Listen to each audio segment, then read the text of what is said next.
Good morning, everybody. We're also going to be staying with speech for one more week. So much to say about speech. Uh, it's really one of the complicated ones. Well, they're all complicated, but speech is challenging for many of us. And I know when I started, finally realized that it was more than just about mindfulness, this practice. There was an eightfold path, you know. It was a holistic path. There were many things that needed attention, and that mindfulness itself wouldn't take care of everything. It didn't take care of right speech. Speech didn't start to change at all until I started to pay attention to speech, specifically, very specifically. And when I started, you know that we all know this expression, do unto others as you would have others do unto yourself. And when I started to look at that, I thought, that's a good idea, but I'm not being very nice to myself. So that wouldn't work out so well. Very, very clearly. If I started to speak to others like I'm speaking to myself, we have a problem here. And I think this is characteristic, in the East. I'm always struck by this. There's that sense of fundamental goodness over in the East, the sense of fundamental goodness that we're born into. And that even in metta practice in the East, it's assumed that the easiest subject to send metta to will be the self, because we're already fundamentally decent, fundamentally good, And then we move to other beings, But first, but the self is the easiest, and then in our culture at this time, the self is not the easiest, is it? There's that trance of unworthiness that runs through us, and it runs through our speech. So for myself, spending time on how I speak to myself, taking those categories of speech that we're encouraged to look at when speaking to others, and seeing how I'm doing with those with myself, was an extremely helpful and humbling investigation and inquiry. Yeah. Yeah.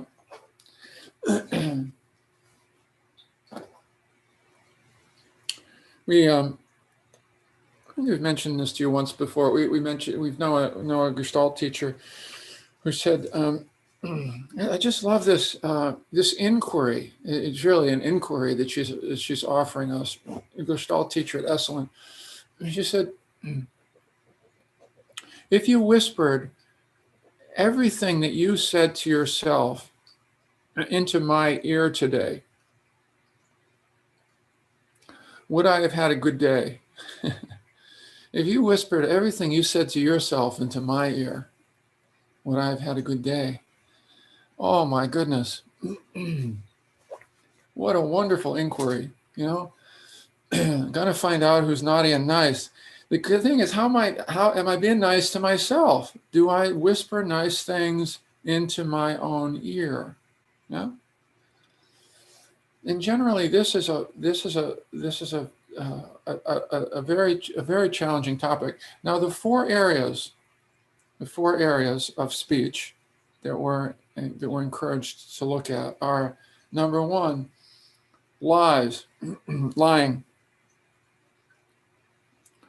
Now, when it comes to myself, self-deception is in that same category, isn't it? Self-deception.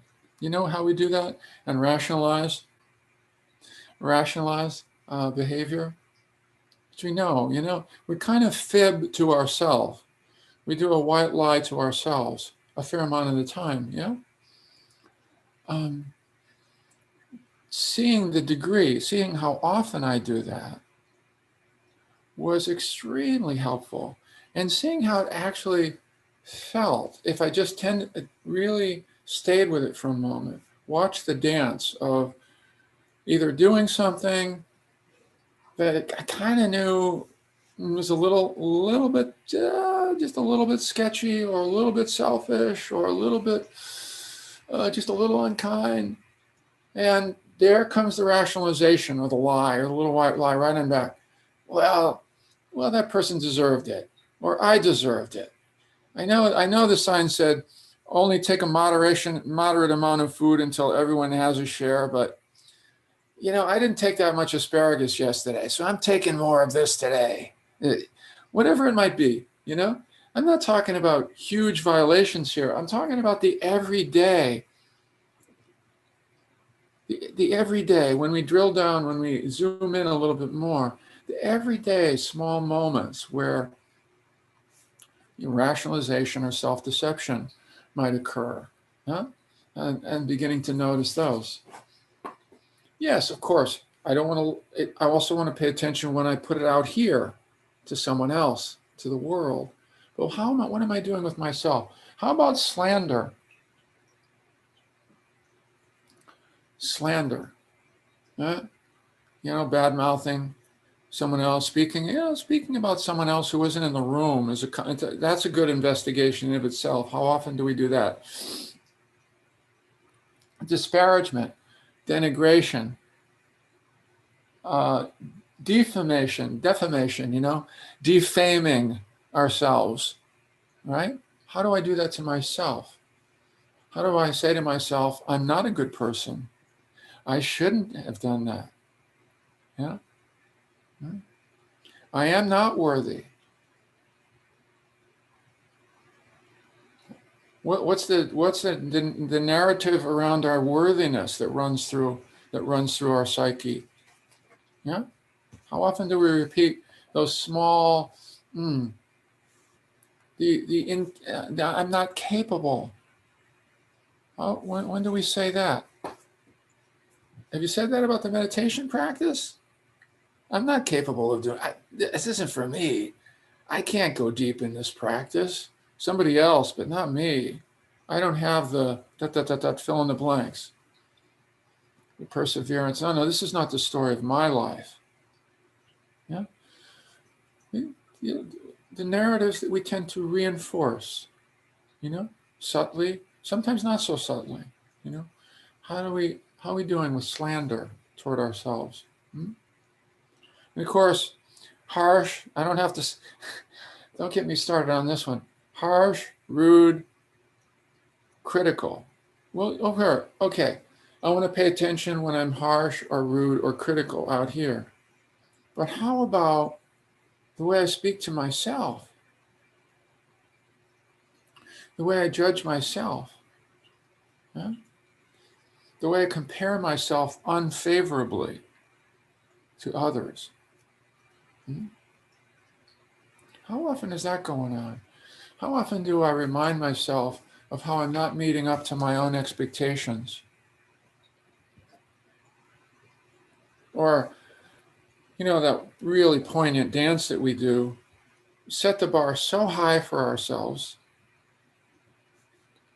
unrealistically high, fail to meet that standard, and then further criticize ourselves for failing to meet the goal that the unrealistic goal that we set for ourselves.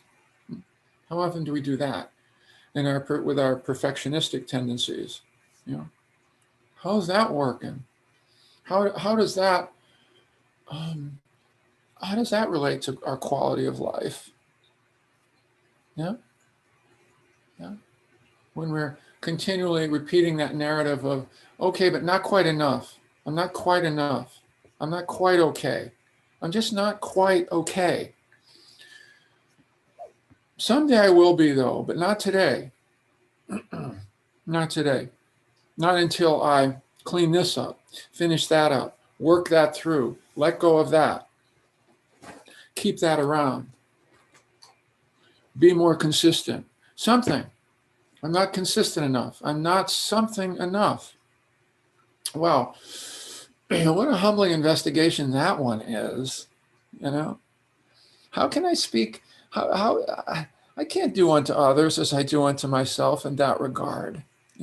First, let me see how I'm speaking, what I'm whispering into my own ear. And of course, the final category is idle or useless speech.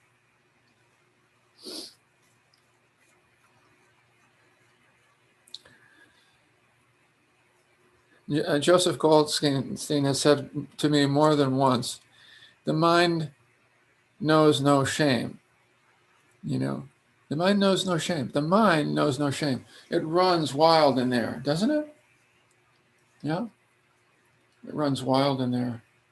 Um, it's more, a lot of, there's a lot of flotsam and jetsam in there, right? A lot of loose asteroids floating around the solar system, right?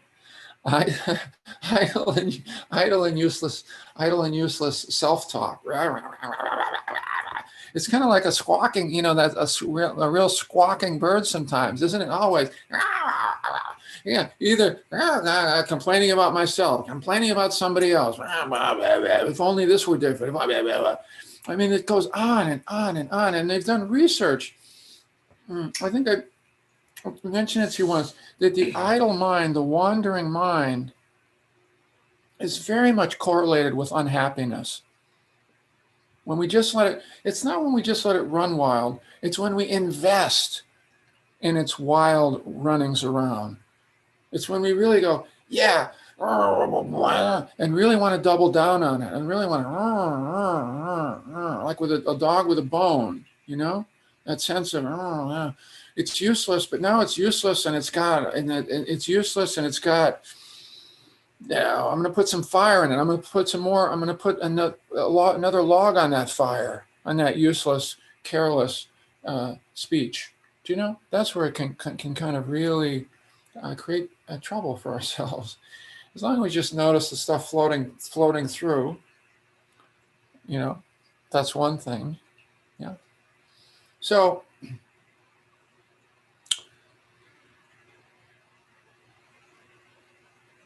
that's enough for now.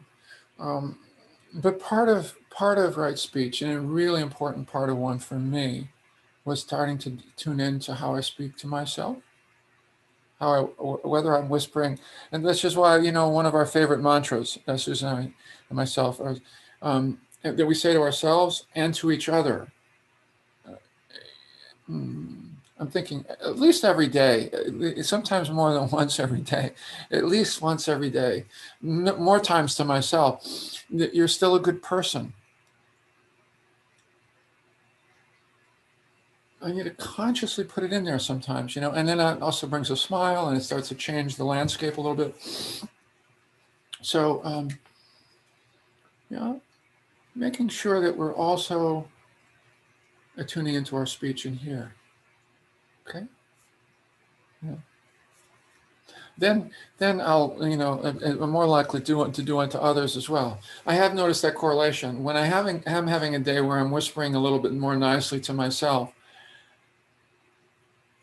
nicer things are more likely to come out of my mouth. It works that way as well.